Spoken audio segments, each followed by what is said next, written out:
Tartu Põllumajandusmuuseumis mälestati küüditamise ohvreid. 25. märtsil möödus 66 aastat paljudele eestlastele saatuslikuks saanud 1949. aasta märtsi küüditamisest. Selle traagilise sündmuse ohvriteks oli üle 20 000 inimese, kes viidi Siberisse ja kellest paljud kaotasid seal elu. See oli juba nende niisugune võte, sest seda nad püüdsidki just vägivaldsete vahenditega teha, et saavutada oma eesmärki võimalikult ruttu. Sind viiakse vägisi võõrale maale ning sa ei tea, mis sind ees ootab ja kaua sa seal viibima pead.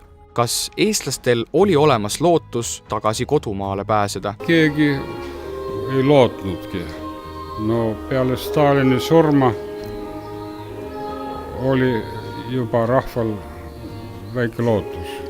Mart Kriit oli toona esimese klassi poiss, kui ta koos perega rongiga Siberi poole sõitis. Tagasi tuli ta 18-aastasena ning tänu tema fotodele näeme, millised tingimused ja emotsioonid koha peal olid. Millised on tema enda mälestused küüditamise päevast? Mäletan palju ema-isa pisaraid.